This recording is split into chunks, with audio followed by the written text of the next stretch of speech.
Voltamos com o Boa Tarde RN. Nesta segunda-feira, um paciente de 64 anos, internado em um hospital particular aqui de Natal, precisou ser levado de urgência para São Paulo em uma UTI aérea, com indicação de implante de um coração artificial para aguardar transplante cardíaco. O paciente é de São Paulo, mas passava férias na praia de Pipa com a esposa dele e no primeiro dia das férias na praia, infartou. O idoso foi trazido para Natal, onde ficou aqui 28 dias internado. Foram feitos procedimentos, mas o coração dele, ficou com sequelas graves. Até que nesta segunda-feira, ele foi transferido de avião, a gente está vendo aí nas imagens, para São Paulo, com suporte de uma equipe potiguar, formada por um cirurgião cardíaco e um fisioterapeuta.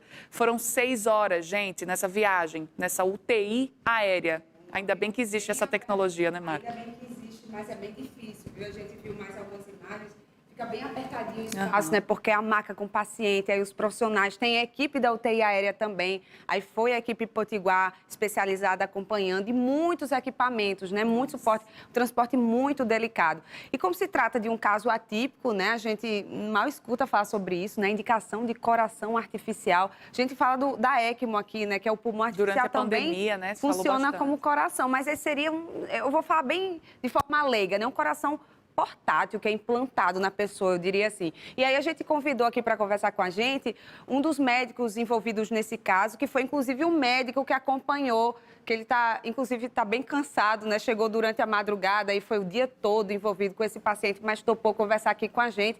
Dr. Renato Max, cirurgião cardiovascular. Explica para a gente então, né? Que é uma curiosidade. Todo caso de infarto, pode-se cogitar uma ECMO, um coração artificial, um transplante? Quais seriam as diferenças, se der para explicar de forma resumida isso? Boa tarde. Boa tarde, doutor. Boa tarde, Mariana. Boa tarde, Heloísa. Muito obrigado pelo convite. Não, nem todo infarto vai precisar de um suporte desse. Na verdade, isso é uma exceção. Quando se há um tempo, uma demora no tratamento desse infarto e esse coração sofre algumas consequências deletérias, a gente começa a pensar ou na ECMO, algum outro tipo de suporte. E como esse paciente não estava com a estabilidade, né, uma pressão muito baixa, não era o momento de colocar a ECMO. Foi aí que a gente pensou nesse coração artificial de longa duração. Já tem vários casos no mundo, mas poucos centros no Brasil estão autorizados a implantar, e um deles foi para onde a gente transferiu esse paciente. E por que ele não poderia ficar mais aqui em Natal, doutor Renato? A gente sabe, inclusive, em outras participações aqui, a gente já falou sobre a falta de estrutura mesmo, né, para o tratamento. Muitas pessoas infartam todos os dias, mas aqui em Natal, no nosso estado particularmente, a gente não tem, né, um hospital, centro de referência, um local adequado para isso. Por que ele precisou ser transferido? Se tivesse, ele precisaria ser transferido ou não? E esse caso, Mariana e Heloísa, é bem singular, porque é um paciente natural de São Paulo. E pensando que ele pode vir a precisar de um transplante cardíaco, é muito importante que ele esteja na cidade de origem junto com a família para dar todo um suporte. Mas realmente a gente não tem uma estrutura aqui de saúde pública, que eu falo, né? Então esse caso é uma exceção porque tem um serviço de saúde, a gente conseguiu estruturar um serviço de assistência circulatória dentro desse hospital particular aqui de Natal, e aproveitar e agradecer o empenho de toda a equipe de manejo de quase um mês desse paciente, mas que realmente falta para a gente aqui essa estrutura. E aí esse paciente foi para São Paulo porque ele é natural de São Paulo e a família toda dele estava lá. Certo. E como é que foi esse transporte? Né? Um paciente, eu acredito que estava bem grave, né? Mas ele vai consciente, ele vai acordado. Você fala que ele vai com um balão intra-aórtico, me corrija se eu estiver errado, a BIA, não é isso? Isso, né? Assim, foi um transporte delicado, o paciente estava acordado, né? Então a gente sempre vai preparado para o pior.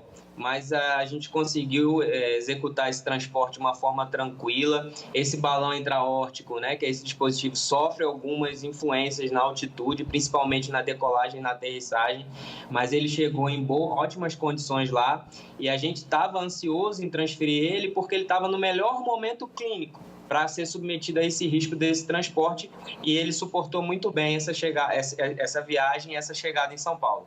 E como funciona esse coração artificial, doutor Renato?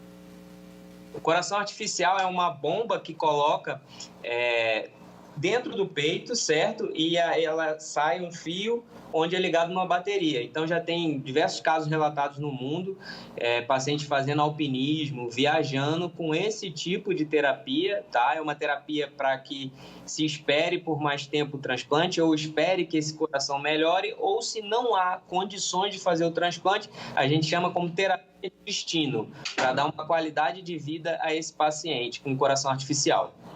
Interessante, né? A tecnologia como avança, gente. Você E a gente espera que ele fique bem, né? A gente fica torcendo por essa recuperação e esperando notícias, né, E da que ele equipe. possa voltar e passar as férias com... Passar mesmo, porque foi logo com no mais primeiro dia, né, que ele sofreu esse infarto, que ele possa vir, descansar e ficar muito bem, curtir pipa como merece. Obrigada, doutor Renato. Obrigado, Mariana. Obrigado, Heloísa. Agora a gente vai para o intervalo, né? Na volta tem um comentário de Tiago Medeiros, a gente vai falar sobre o arcabouço fiscal e o impacto dele para a nossa economia. E a gente está em plena Semana Santa, né? Muita